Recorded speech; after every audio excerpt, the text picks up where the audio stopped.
வணக்கம் நண்பர்களே. ஒரு நடுத்தர குடும்பத்தை வீட்டில் நடக்கும் பதிவு. மகனுக்கு வீட்டில் இருக்கவே பிடிக்கவில்லை. ஃபேனை ஆஃப் பண்ணாமல் வெளியே போகிறான்.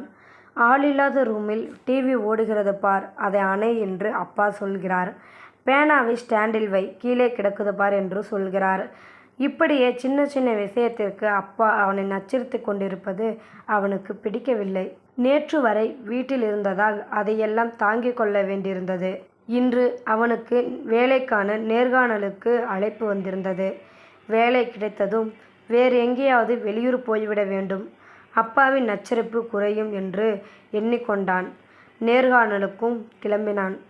கேட்கிற கேள்விக்கு தயங்காமல் தைரியமாக பதில் சொல்.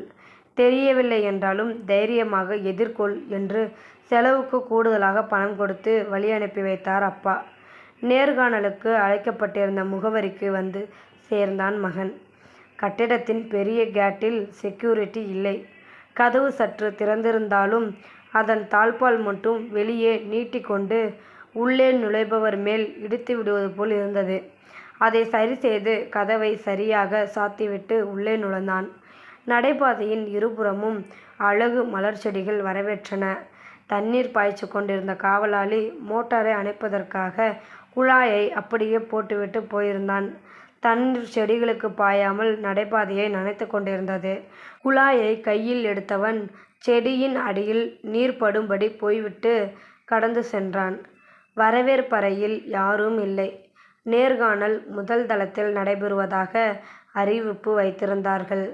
மெதுவாக மாடிப்படியில் ஏறினான். நேற்று இரவில் போடப்பட்ட விளக்கு காலை 10 மணியாகியும் எரிந்து கொண்டிருந்தது.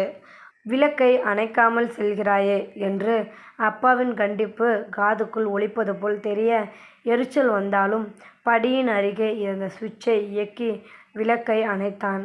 மாடியில் பெரிய ஹாலில் ஏராளமானவர்கள் இருந்தார்கள். அவர்களுக்குள் அமர்ந்திருந்தார். கூட்டத்தை பார்த்த மகனுக்கு ஒரே திகைப்பு. நமக்கு இங்கு வேலை இல்லை, வேலை கிடைக்குமா என்று மனசாட்சி படபடக்க ஆரம்பித்தது. பதற்றத்துடன் அறைக்குள் நுழைய காலடி வைத்தான். மிதியடியில் வெல்கம் என்ற எழுத்து தலைகீழாக இருந்ததை கவனித்தான். அதையும் வருத்தத்துடனேயே அதை காலால் சரி செய்துவிட்டு உள்ளே நுழைந்தான். அறையின் முன்புறத்தில் நேர்காணலுக்கு நிறைய இளைஞர்கள் அமர்ந்திருக்க, பின்பக்கத்தில் பல மின்விசிறிகள் சும்மா சுற்றி கொண்டிருந்தன. யாருமே இல்லாமல் ஏன் அறையில் விசிறி ஓடுகிறது என்று அம்மாவின் கேள்வி காதிற்குள் ஒலிக்க, மின்விசிறிகளையும் அணைத்துவிட்டு மற்ற இளைஞர்களுடன் சென்று அமர்ந்தான்.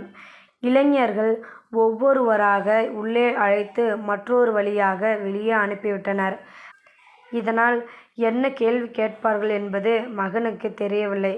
கலக்கத்துடனே நேர்காணல் அதிகாரி முன்பு போய் நின்றான்.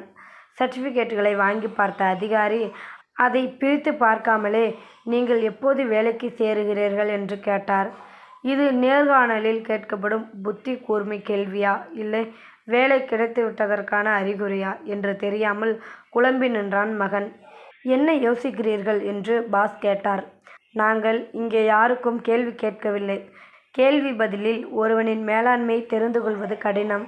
அதனால் செயல்பாட்டின் அடிப்படையில் தேர்வு வைத்துவிட்டு கேமரா மூலம் கண்காணித்தோம். இங்கு வந்த எல்லா இளைஞனுமே தேவையில்லாமல் வீணாகிய நீர், எரிந்த மின்விளக்குகள், ஓடிய மின்விசிறி எதையுமே சரி செய்யவில்லை. நீங்கள் ஒருவர்தான் அத்தனையும் சரி செய்துவிட்டு உள்ளே வந்தீர்கள். நாங்கள் உங்களையே தேர்வு செய்திருக்கிறோம் என்றார்.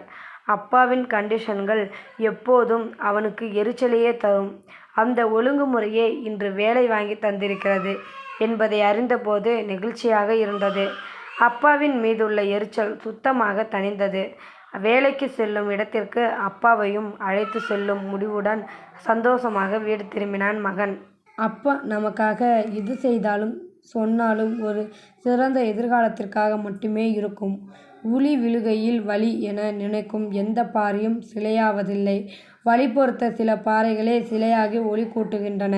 நாம் அழகிய சிலையாக உருவாக நமக்குள் இருக்கும் வேண்டாத சில தீய குணங்களை தண்டிப்பதால் சில நேரம் வில்லனாக நமக்கு தெரியும். தந்தை உளி போன்று வார்த்தைகளால் கட்டுப்படுத்துவதால்தான். நாம் காலரை தூக்கி கொண்டு கண்ணாடி முன் நின்று அவர்கள் உருவாக்கிய சிலையாகிய நம்மை அழகியாக பார்த்து கொள்வது அந்த தந்தை என்ற ஒளி செதுக்கிய கங்கையர்மே. தாய் தன் குழந்தையை இடுப்பில் வைத்து கொண்டுதான் பாலூட்டுவாள், தாலாட்டுவாள், கதை சொல்லி தூங்க வைப்பாள். ஆனால் தந்தை அப்படியல்ல. தான் காணாத உலகையும் தன் மகன் காண வேண்டும் என தோள் மீது அமர வைத்து தூக்கி காட்டிக் கொண்டு போவார். ஒரு சொல் கவிதை அம்மா, அதே ஒரு சொல் சரித்திரம் அப்பா. தாய் கஷ்டப்படுவதை கண்டுபிடித்து விடலாம். தந்தை கஷ்டப்படுவதை பிறர் சொல்லிதான் கண்டுபிடிக்க முடியும். நமக்கு 5 வயதில் ஆசானாகவும் 20 வயதில் வில்லனாகவும் தெரியும் தந்தை இறந்தவுடன் மட்டுமே கடவுளாக தெரிகிறார். தாய் முதுமையில் மகனிடமோ மகளிடமோ புகுந்து காலத்தை கடத்தி விடுவாள். அந்த வித்தை தந்தைக்கு தெரியாது. கடைசி வரை தனி மனிதன்தான். எனவே தாயோ தந்தையோ உயிருடன் இருக்கும்போது உதாசீனப்படுத்திவிட்டு உருவப்படத்திற்கு கொடுக்கும் ஆடம்பர அபிஷேக ஆராதனைகளை அவர்கள் பெற்று கொண்டதாக நாம் வேண்டுமானாலும் எண்ணலாம். இந்த வீடியோவில் கருத்து உங்களுக்கு பிடிச்சுன்னு நினைக்கிறேன். பிடிச்சிருந்தா லைக் பண்ணுங்கள், ஷேர் பண்ணுங்கள், கமெண்ட் பண்ணுங்கள், மறக்காமல் சப்ஸ்கிரைப் பண்ணுங்கள். தேங்க்யூ ஃபார் வாட்சிங்.